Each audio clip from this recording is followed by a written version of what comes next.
Carissa, and I am here in my craft room.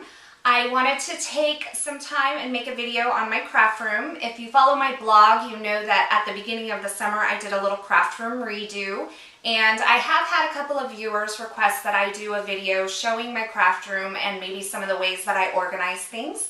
So this will just be a quick video. My craft room is not that big, and so let's just take a quick tour. Come on.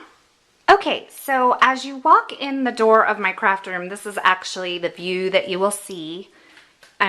This is facing straight from the door. So if you look over here, this is actually my craft table, and it has storage on either side, and it's actually two tables pushed together. It's from Cost Plus World Market, and it is discontinued. I actually got the last two in the store. But the nice thing is that it creates like a little island in the room itself, and I can walk around all four corners of this, and then it provides me storage along the bottom. So you can see I have my sewing machine and some Stampin' Up! Catalogs. I also have some boxes with my cards and envelopes and those types of things. And then I'll have, over here I have some the smaller pads and mat stacks and stuff like that. And in boxes I keep things like extra blades, and my gypsy is down there for my Cricut. And I also have some wood mounted stamps. I have I think maybe 3 sets that I have not put on the Easy Mount foam, and so those live in one of the boxes. And then at the bottom I have a box full of stuff that I use to teach music at my church to the kids. So all of these are labeled. This room overall, and I'll do a quick scan of the room so you can kind of get the layout. So I'm standing at the door right now. This room is 10 by 11. It is not a large room at all, and so luckily I'm a pretty organized person, and it allows me to get everything that I need in here. I'm sorry that the lighting's changing. It allows me to get everything in here that I need and keep it pretty well organized. So as you walk in the door along this wall, I have 2 racks on the wall, and they house my ribbon and my ink pads. And then along the top I just have some clear plastic jars that I've added some ribbon to the top of, and they hold things like silk flowers, hand punches, and then little pieces of ribbon that I've cut off and haven't used for one reason or another. And then below this I have 3 curtain rods, and I bought them at Lowe's for I think $3 each, and they house my old style punches. So that became a much better way for me to have my punches accessible when I'm using them and crafting. And then I have, let's see, 8 of these. Let me zoom out a little bit. I have 8 of these cube thingamabobs. And I use the top as a surface to store my big kick. And yes, I have a big kick. I have it like way old school. It still works though. And the black and pink ones are cute, but mine still works. And so I haven't replaced it, but it's totally old school. And I have just some of my other tools that I use. And then going along here, I have a cabinet here.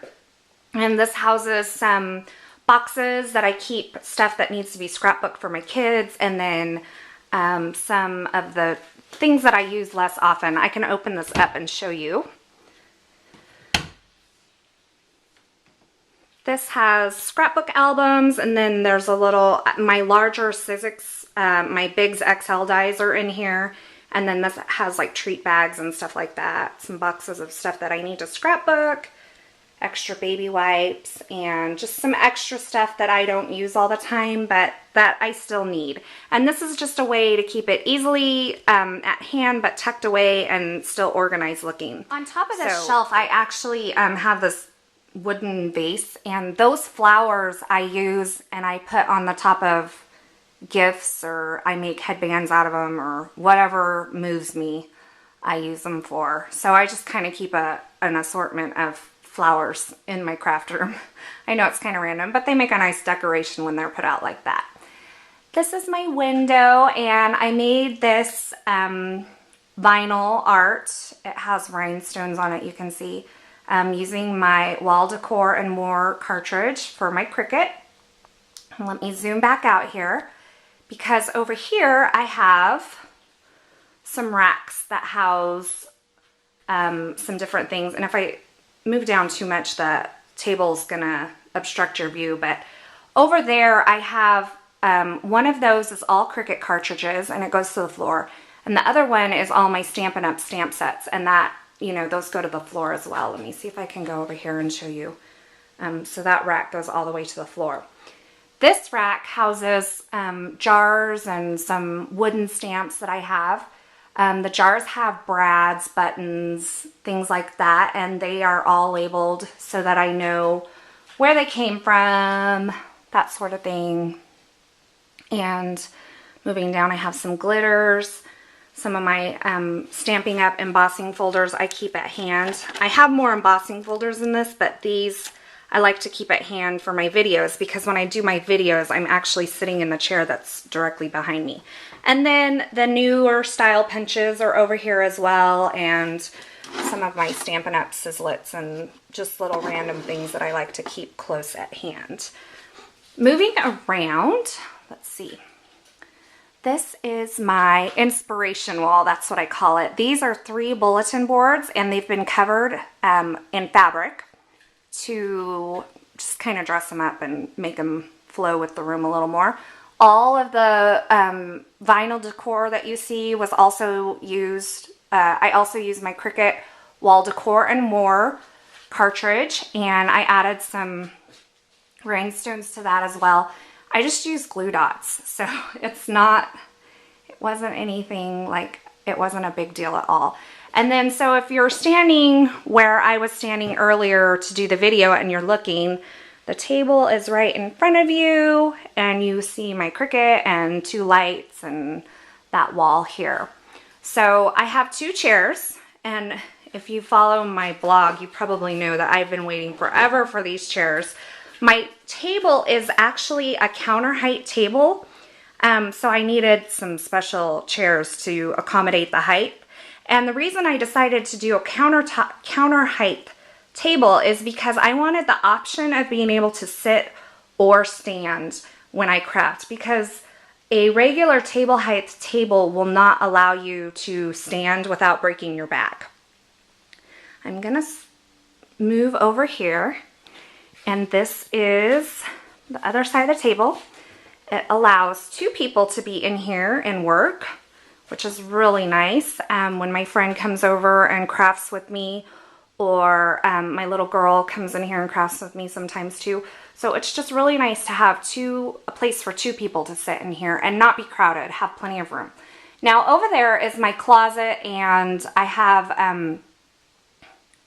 like a bulletin board with some of the stuff that my kids have given me, and that picture I actually took and won an award with it in our local fair. So that's my little baby girl when she was asleep, when she was little. She's 6 now.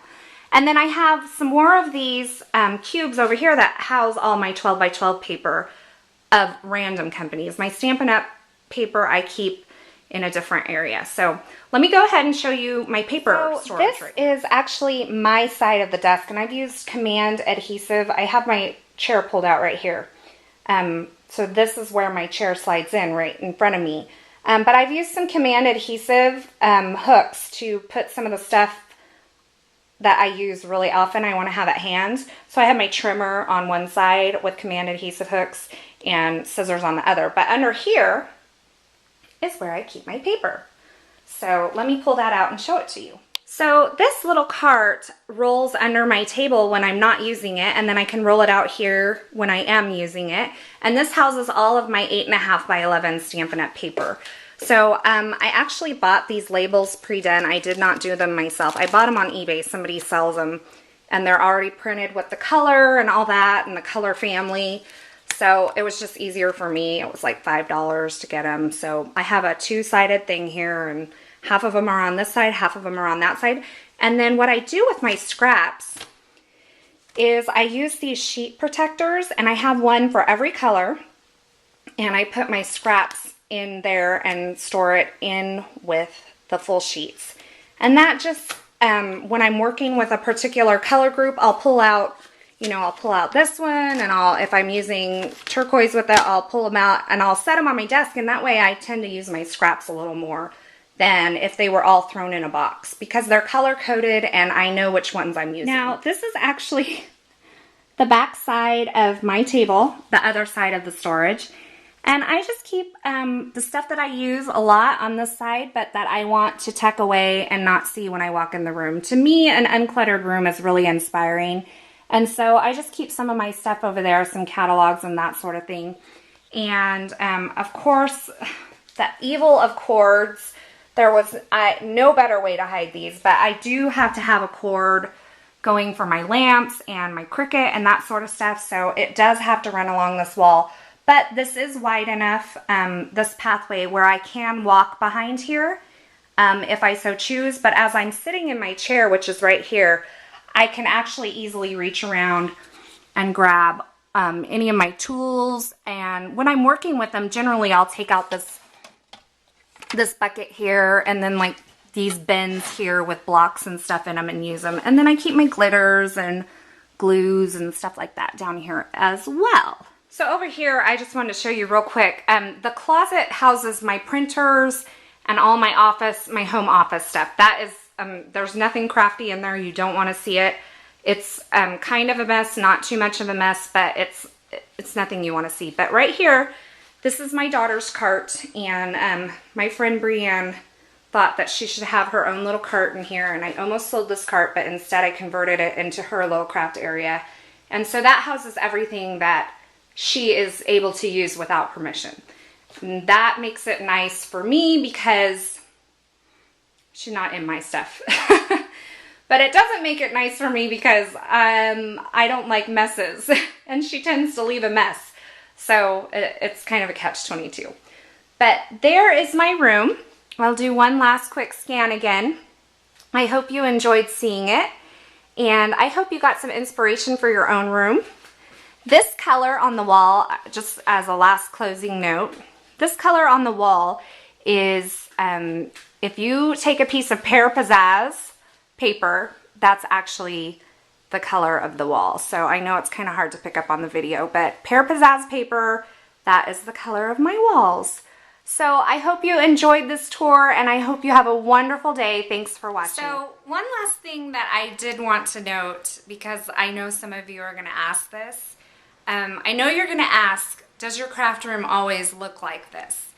And I have to be honest and say, actually, for the most part, it does. I kind of really like to be organized, and so when I'm done with a craft, when I'm done with a project, everything usually goes back, unless for some reason I just am rushing out the door to get my kids or something. But at the end of every night, I can honestly say that yes, my craft room does look like this. It is possible to be organized and creative at the same time, and actually a clutter-free room for me is way more inspiring than walking in and seeing my junk everywhere. I'm kind of crazy about being organized, so that is where that comes in. So I knew some of you were going to ask it though, so I just had to answer that question on the video. Thanks for watching. Have a good day.